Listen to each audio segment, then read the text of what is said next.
Hola, bienvenidos una semana más a Descubriendo Libros con José Cruz. Yo soy José Cruz y esta semana os traigo el top 5 de las últimas lecturas que he realizado, que como suele ser habitual os lo voy a ordenar de peor a mejor.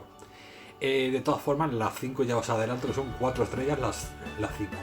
Quizás sea porque ya está cerquita la Navidad, que ya tenemos que empezar a sacar toda el armamento y todos los 4 y algún 5 estrellas que para final de mes en el especial de fin de año os haré ya, como es habitual y es tradicional ya en este canal, el balance de mejores y peores lecturas del año, más algunas sorpresitas más que ya descubriréis cuando salga el especial fin de año.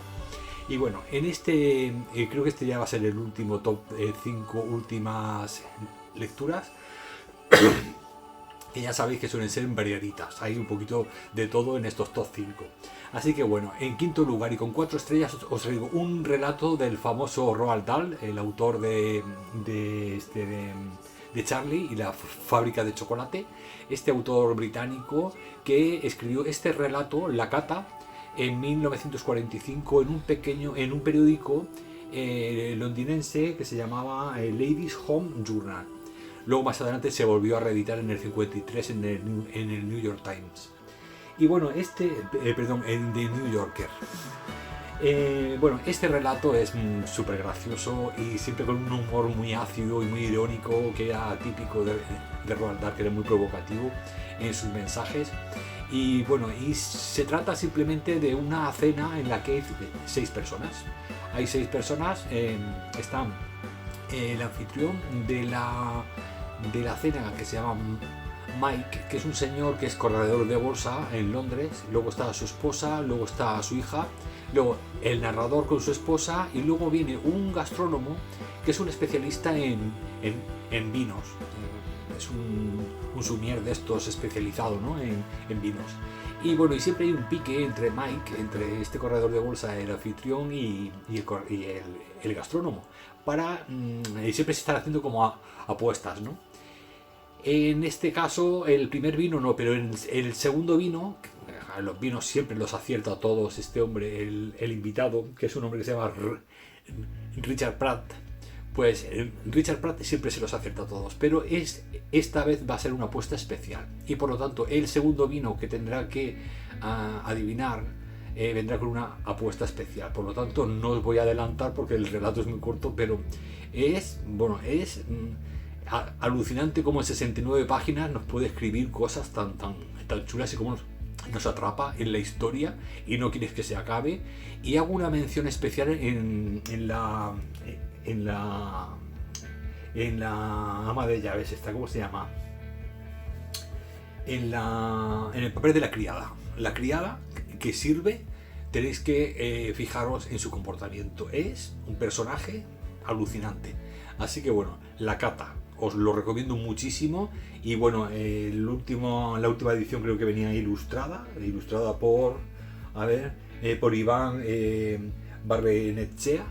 Y ya os digo, yo lo leí en digital, pero es una edición y una historia breve pero súper impactante, que era como solían hacer casi todos los relatos de Roald Dahl. Así que en quinto puesto, que no es que es un 4 estrellas, lo que pasa es que como todos los demás también son 4 estrellas y este es un relato breve, no lo he dejado en quinto puesto, pero muy muy recomendado, como todos los 4 estrellas.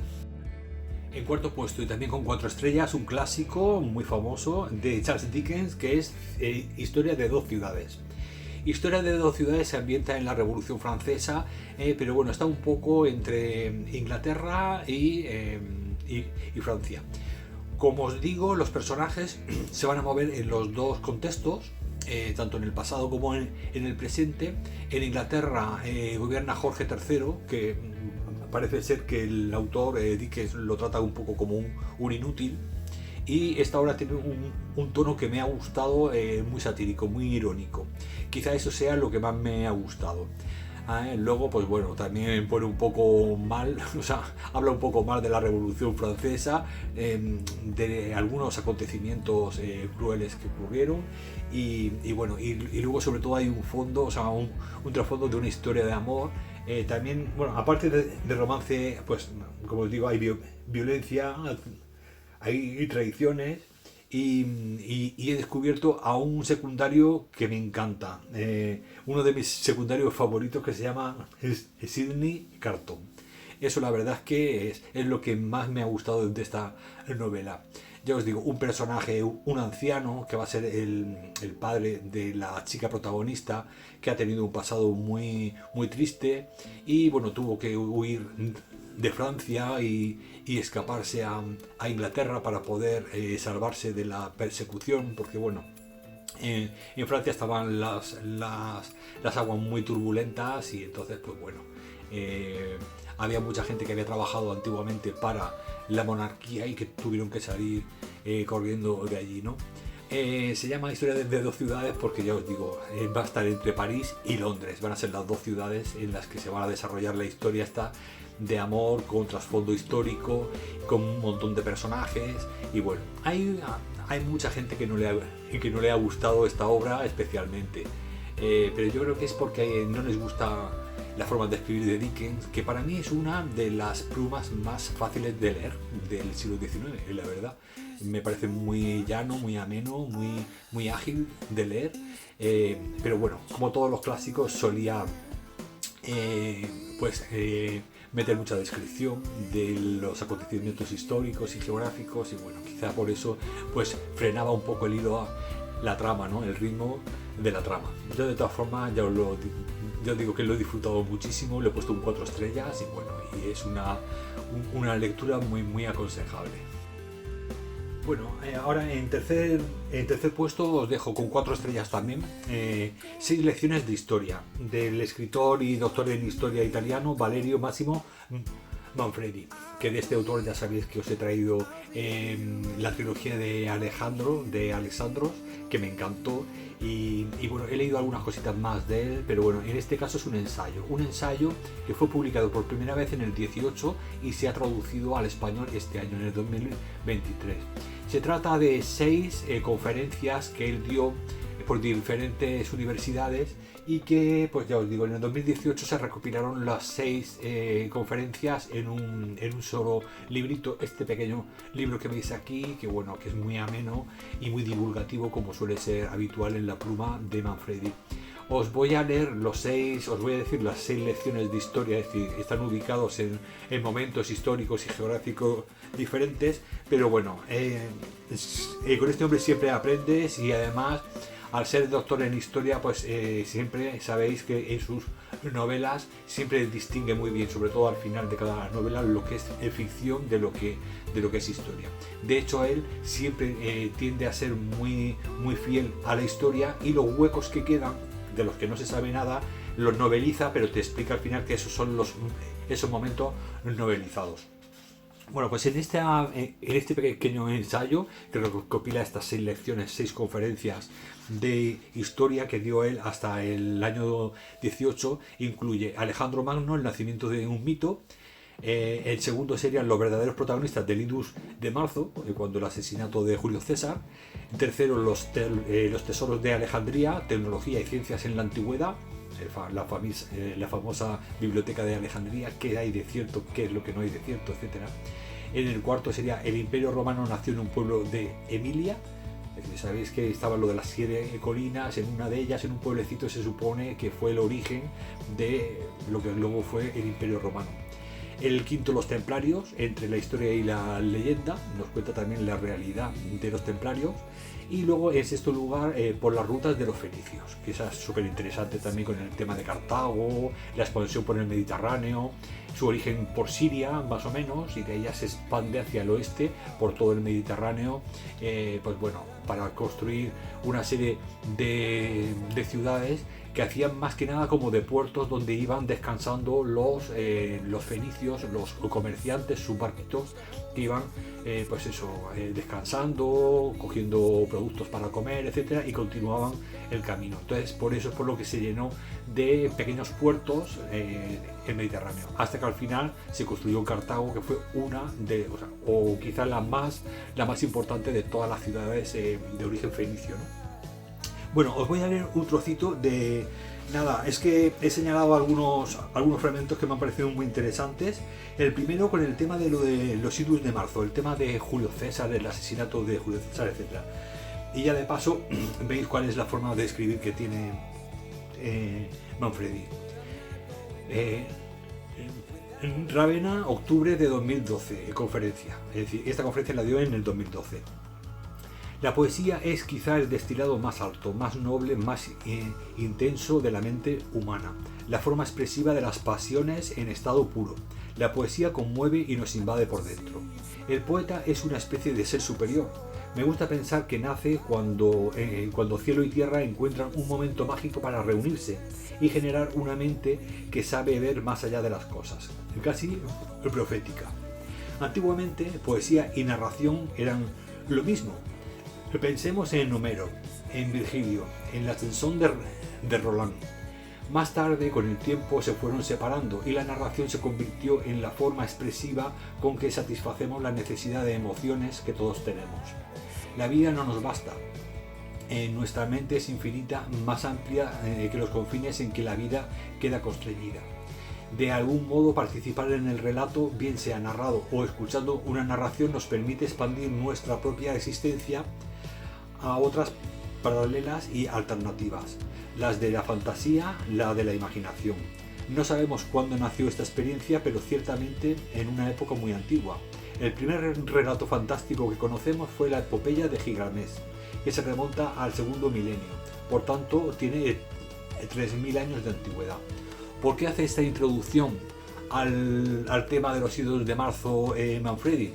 Pues porque nos quiere aclarar que siempre hay que saber distinguir de todas las narraciones originalmente orales y luego escritas, lo que hay de leyenda y lo que hay de realidad. Y por lo tanto siempre tenemos que ser muy cuidadosos con el rigor científico, en este caso de los historiadores, para saber cuáles son las afirmaciones que se pueden asegurar y cuáles son los que se tienen que poner en tela un poco de pendientes de investigación, ¿no? Por lo tanto, en el tema de los idus de marzo dice que hubo mucha leyenda, ¿no?, al respecto.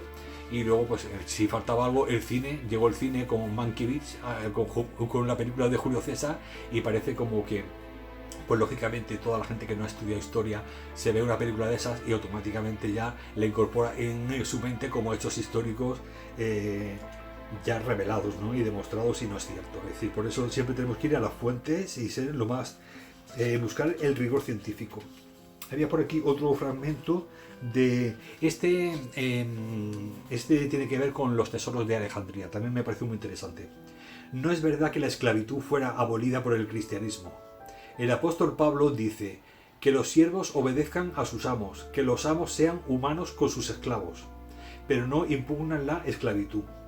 Si leemos a Séneca, podemos ver que habla de la esclavitud de una manera similar. Son hombres como nosotros, solo que más desafortunados. Por tanto, deben ser tratados con humanidad. Es decir, que los cristianos abolían la esclavitud, es decir, la incorporaban como un hecho necesario, igual los griegos de la antigüedad tampoco.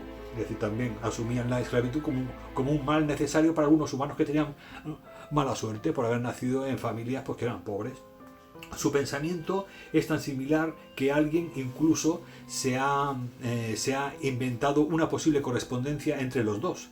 Habitualmente los estudios habían rechazado su autenticidad, pero en los últimos tiempos algunos han vuelto a ella y existen posibilidades de que fuera así en realidad. La esclavitud fue abolida por los amos de los esclavos. Estos los emancipaban porque se daban cuenta de que si el esclavo estaba motivado, rendía más. Si tenía tiempo para trabajar para sí mismo y tenía la esperanza de acumular capital con que comprar su libertad, se empeñaba más. También se promulgaron leyes a favor. Adriano, por ejemplo, prohibió que se separaran las familias, castigó severamente a los amos que se apropiaban de los bienes de los esclavos y llegó a considerar que el testimonio de un esclavo valía tanto como el de un hombre. Pero bueno, Adriano era una excepción. Los demás ya sabéis que para los demás el esclavo tenía una escala muy inferior en las sociedades. Pero bueno, es muy interesante, ver qué mentalidad tenían en Roma, en Grecia,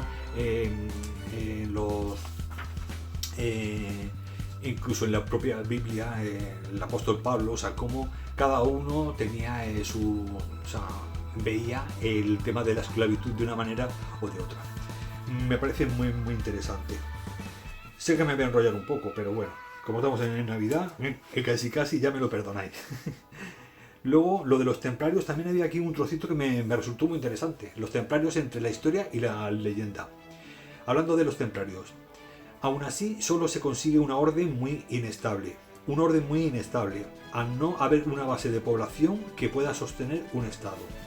Ironías de la suerte. Es el gran problema que Israel sufre en la actualidad. Mientras la población árabe se reproduce a un ritmo exponencial, con familias que engendran 5, 6, 7, 10, 12 hijos, los israelíes tienen una mentalidad más occidental y por tanto tienen 1, 2 o 3 hijos a lo sumo, con lo que no tienen una base demográfica sobre la que fundamentar a medio y largo plazo la presencia en la zona. Es decir, que me ha parecido, como es muy pertinente con lo que está pasando en Israel, pues ese pequeño apunte me parecía, o sea, así muy, muy interesante.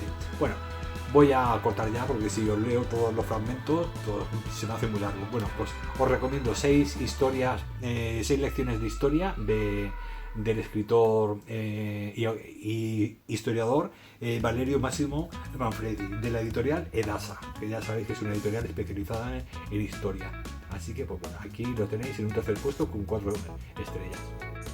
En segundo puesto también con 4 estrellas, que no sé por qué digo lo de 4 estrellas, porque lo he dicho al principio, todos son 4 estrellas. Pues bueno, en segundo puesto os traigo a una escritora marroquí afincada en París que se llama Leila Slimani, con esta pequeña obra que se llama El perfume de las flores de noche. Slimani un día la llama a su editor y le dice, y le propone un pacto, ¿no? Le dice, ¿qué te parecería hacer un experimento?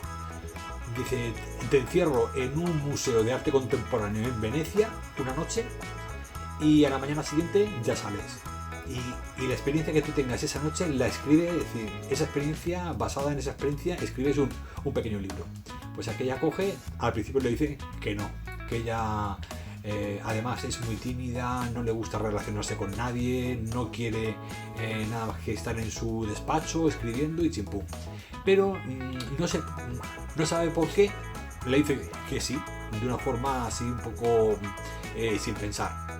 Entonces nada, cogen el avión, se va de París a Venecia y ahí pues la están esperando el director del museo. En fin, el caso es que entra y ahí le habían preparado una pequeña camita en un gran salón, ya en uno de los salones donde estaban expuestos todos los cuadros, las figuras, las estatuas, etc. Y aquella se queda encerrada ahí dentro por la noche. Y entonces ha surgido este pequeño libro que se llama El perfume de las flores de noche, que es un libro de crítica literaria, pero también algo autobiográfico. Y con la excusa de haberse quedado encerrada y de haber hecho este experimento, ella pues nos empieza a contar todo lo que piensa y todo lo que le sugieren las obras, etc. Sobre todo, ella se ve que no es mucho de arte y menos contemporáneo, pero sí que es verdad que ese recogimiento, esa tranquilidad, ese silencio de la noche le hace recordar cómo fue su infancia en Marruecos, cómo estudió literatura, cómo se fue a la universidad a París para perfeccionar su técnica y pues bueno, lo que supuso ese gran cambio de una mentalidad pues un poco más medieval a una mentalidad más industrial, ¿no? Más industrializada, más occidental. Y bueno, todos los cambios de mentalidad, etcétera. También una cosa muy bonita de este libro es que Slimani nos hace ver en esta pequeña obra que ni se siente marroquí, puesto que toda su educación ha sido más bien occidental, pero cuando está en París se siente como que la tratan como una marroquí, es decir, que no es ni marroquí ni es francesa, se siente extranjera allá donde vaya, ¿no? Porque cuando vuelve a sus raíces, a su Marruecos natal, la gente la trata un poco diferente, como si fuera la extranjera, ¿no? Como si fuera la francesa que ha venido a vernos. Y cuando está en Francia, igual, es la marroquí que ha estado aquí estudiando, pero no deja de ser marroquí. Y bueno, entonces ella se siente como un poco despegada, sin raíces, ¿no? Desarraigada de todo. y por eso es por lo que se aferra. Cuando alguien no tiene raíces en un sitio, al final se aferra. Además, su padre nos habla, es muy bonita lo que nos habla de su padre, que era un poco como el punto donde ella se acogía, ¿no? Al fallecer su padre, ya se queda ya sin nada que le ate a sus raíces, ¿no? Quizá. Entonces, pues bueno, se encuentra un poco pues en tierra de nadie, con lo que se aferra como sustituto a la literatura.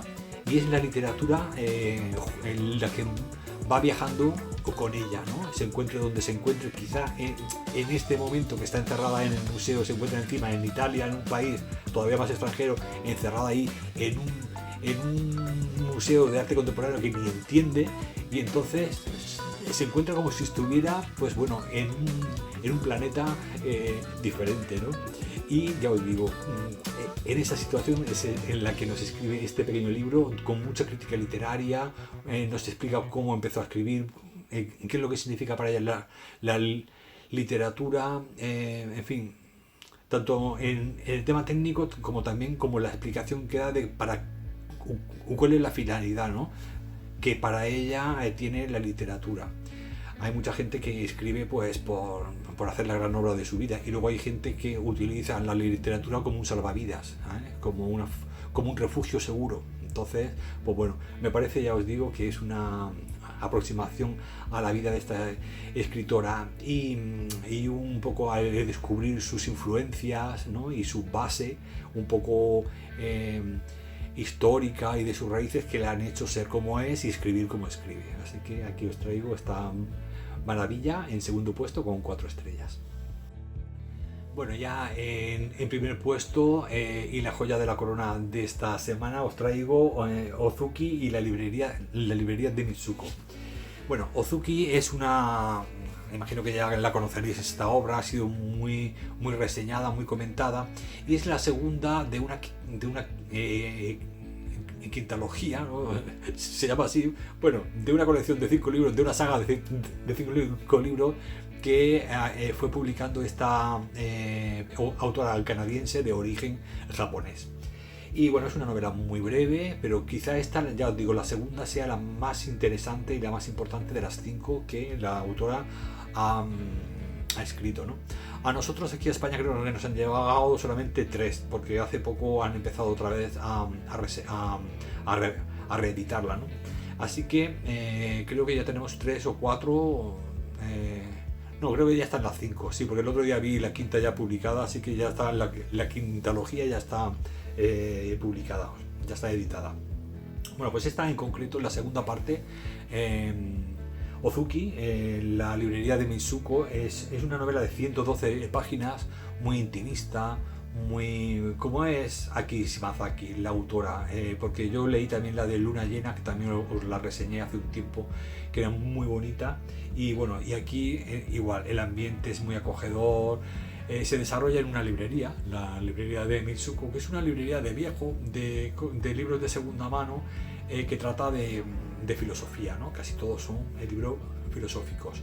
Ella vive con Taro, con su niño, con su hijo que es sordomudo, y con su madre. Y luego los viernes tiene que trabajar también de camarera en un bar de alterne para poder llegar a fin de mes. Que también está muy interesante porque cuando va a ese bar de alterne suele conocer a intelectuales muy interesantes con los que habla también de filosofía. El caso es que ella es muy introvertida y no le gusta hacer amistad, ¿no?, con nadie. De hecho, cuando ella está en la librería, pues simplemente como dueña de la librería vende sus libros, intenta no... Pero un día aparece la madre de una niña pequeña, más o menos de la edad de Taro, y esa niña hace migas con el niño, con su hijo, con Taro, que Taro, no sé si lo he dicho, es sordomudo. El caso es que a partir de ese momento, pues bueno, le viene tan bien a Taro y a la niña, se lo pasan tan bien y se sienten tan a gusto juntos, que la madre de la niña intenta volver varias veces. En un principio Mitsuko no quiere encariñarse de la mujer, ni hacer amistad con ella, ni nada. Pero como ve que el niño está a gusto, pues bueno, lo va permitiendo, ¿no? Pero bueno, esa forma, esa relación, esa forma de romper un poco las defensas, ¿no? Y volver a socializarse, pues puede traer consigo pues luego acontecimientos imprevisibles que, bueno, ya no os cuento nada más. Pero bueno, ya veis que es una premisa muy bonita, muy interesante, que conjuga varios aspectos muy bonito, ¿no? El tema de la amistad de un niño sordomudo con una niña que sí que puede hablar y cómo se comunican entre ellos mediante dibujos, mediante gestos, eso es muy interesante. Luego Mitsuko, aún cerrada en su mundo, es una mujer con una mentalidad muy abierta, lee mucha filosofía, esas charlas con los intelectuales son muy ricas. Por lo tanto, es una mujer con una profundidad en su pensamiento muy interesante. Y luego, pues bueno, la gente, los clientes que conocen en la librería, esa relación con esta madre, es decir, que es una pequeña obra de 112 páginas, pero muy rica, con muchos elementos que pueden ser muy bonitos, ¿no? y muy atrayentes. De hecho, ya os digo que quizá esta sea para mí la mejor, porque luego publicó la primera de esta serie que se llama L'Homme du Chardon, así es como se llama la serie de 5 libros.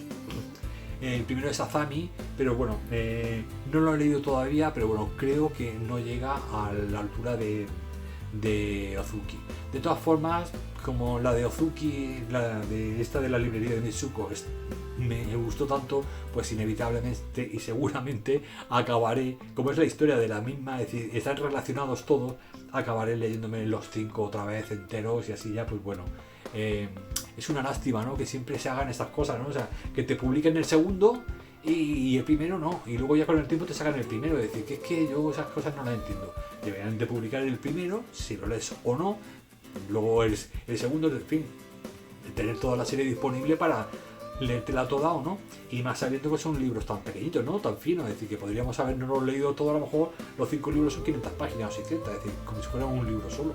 Así que, pues bueno, no sé cómo hacen las estrategias estas comerciales y del marketing de las editoriales, a veces no lo entiendo, pero bueno, sí que es verdad que la editorial que está publicando ahora estos libros es muy buena y está haciéndolo en unas cubiertas preciosas también, muy orientales y muy acogedoras, y bueno, y es una excusa, ¿no?, perfecta para descubrir a esta autora.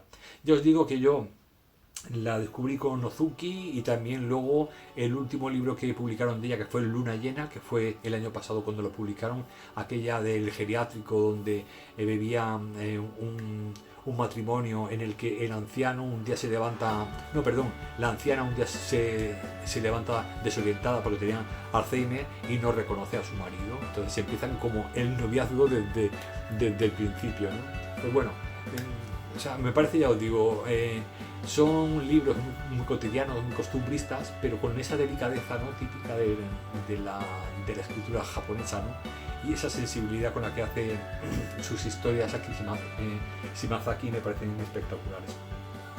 Y bueno, pues ya está, ya con